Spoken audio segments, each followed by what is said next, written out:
Okay, blood supply to the brain. So 50% cardiac output goes to the brain.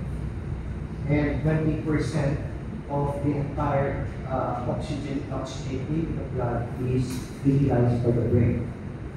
And of course, the number of blood flow is about 50 ml per 100 grams of brain tissue per minute. And the main supply of the blood flow of the brain are coming from the internal carotid arteries and the vertebral arteries. So the internal carotid artery, it begins in the bifurcation of the common carotid artery and then enters the cranial bioduct carotid canal of the temporal bone. So if you remember our lectures sa cranial fossa, is located yung opening is the most major opening sa cranial fossa. Okay? The foramen massive. Then it goes up. It enters the subarachnoid space by piercing the arachnoid matter. It turns posteriorly to the region of the medial end of the lateral cerebral sinus. Meron ba ito sa slide nyo? Sa video ko? Wala, no? Okay, these are the branches of the internal carotid artery. And I took this from the internet. May mnemonic siya. VIT's coma. Okay? So, these are 10 branches that are anterior to corridor and median. Inferior hypophyseal, posterior and superior hypophyseal, carotid, cortical, ophthalmic, radial, middle cerebral, and middle cerebral. So this is actually a diagram of the blood supply of the brain. So color-coded siya. The yellow part is supplied by the anterior cerebral artery. And then the medial cerebral artery and the posterior cerebral artery, respectively. Sa medial side ng brain, kita nyo, the anterior and the posterior cerebral artery supplies the majority of the medial side. While on the lateral side naman, it's more of a medial cerebral artery. So, meron ito doon sa binigay ko sa inyo, no? Yes. Okay. Have you read about yung mga nakakainis na mga terminologies dyan? Nakasan niyo ba yun? Hinanap ninyo? Kagaya ng graph, yung groping reflex. Okay, groping behavior refers to involuntary exploratory movement of the hand or fingers often triggered by contact with body. It's almost the same as a grasping reflex ng mga baby. Pansinin niyo mga bata, pag naka-open ang kamay, pag may dinikit kayo dito sa kamay niya, biglang masasarap. Eventually, mawawala yun as pag naging intact na ang brain ng bata, pag naging mature na. Pero kasama yun sa defense council parang reflexes nila during time or childhood. If you have a blockade on the anterior cerebral artery, babalik yung reflex na yun. Okay? So, the area supplied by ACA, medial surface of the cerebral cortex as far as the occipital surface. And the central branches, dentiform nucleus, caudate nucleus, and the internal capsule. So, dito sa presentation, student, makikita ninyo yung contralateral hemiparesis at the same time ng hemisensory loss. Lower extremities manifestations is more than the upper extremities. Okay? Because of course, yung location ng nabarahan. Majority kasi ng location ng nabarahan sa anterior cerebral artery, most of the time is bridge at saka lower extremities. So, there is also a term here, apraxia. It's a neurological condition characterized by the ability to perform purposeful movement or task, even though the person has a physical ability and motivation to do so. Parang tayo lang, pag tinatapat. Tama. Pag pinapagawa sa inyo, tapos alam naman ninyo, pero sa sobrang dami na inaaral niya, parang ayaw niya na. Hindi yun anterior cerebral artery occlusion, okay? Meron din terminology dito, akinetic wildeism or abulia.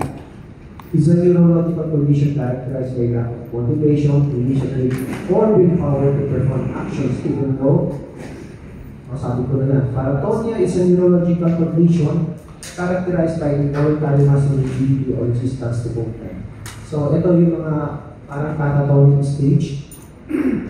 Sila mismo ang gagalaw. But if you're going to reposition their extremities, merong resistance. Kahit nasasabihin ko, sir, ma'am, huwag niyo pong patigasin kamay.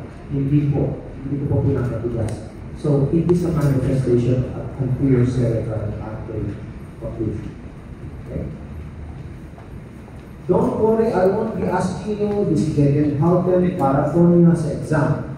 Hindi pa ninyo level ito mga ganito kasing questions. So, in any case, I will be throwing questions at you. I will describe it, and then definitely mag-include you. So, never mind with these terminologies. Okay? You will soon come across at nasa higher level na kayo. Gegenhausen is a neurological term that refers to a phenomenon of paradoxical resistance to passive movement. It's almost the same as paratonia. Okay? Ginawa ng social pangalan. Gegenhausen.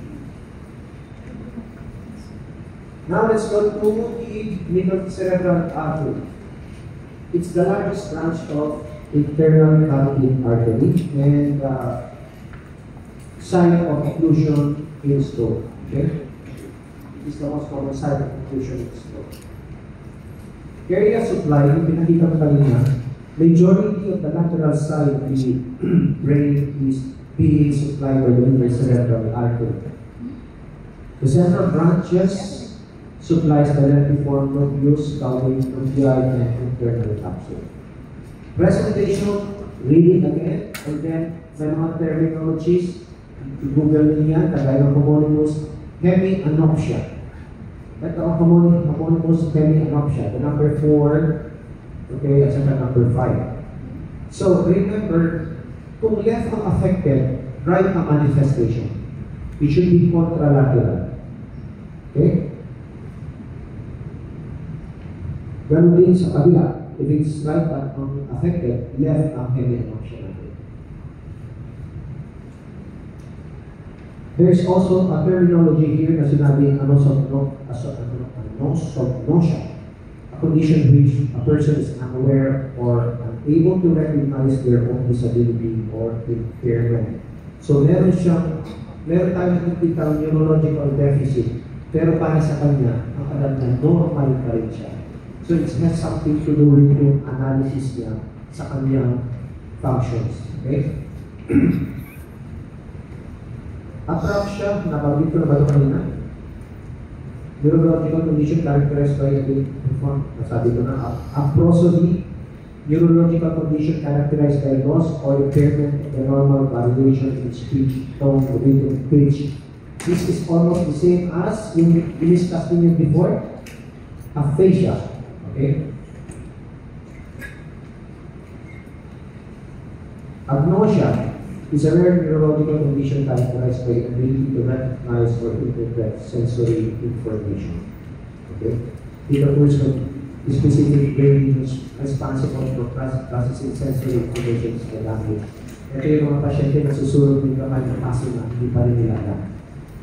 Siyempre, it should be differentiated from patients having peripheral neuropathy sa mga diabetic. Kasi ang mga peripheral neuropathy, ganun din. Walang sensation ang distal, upper, at lower extremities. And lastly, posterior cerebral artery occlusion. Okay? It's a branch of basilar artery and supplies the ferolateral and medial surface of the temporal lobe and the lateral and medial surface of the occipital lobe. So area supplied specified dito, and the presentation reviewin ko na lang. I have already placed it here para hindi na kayo magkakanap sa book. Vertebral artery. So it's a branch of the first part of the subclavian artery. Okay? And ascending to the neck, passing through the foramen of the transverse processes. We have already discussed this. And it enters to the foramen magnum. Okay, and pierces the dura mater and arachnoid enters the arachnoid space. It then passes upward, forward, injury to the medulla oblongata. Okay, at the lower base, it fuses. Na-discuss na rin natin ito. Yung fusion nila will become the basilar artery. So, vertebral artery branches are as follows. There are meningeal, posterior, anterior spinal artery, posterior spinal artery, posterior inferior artery,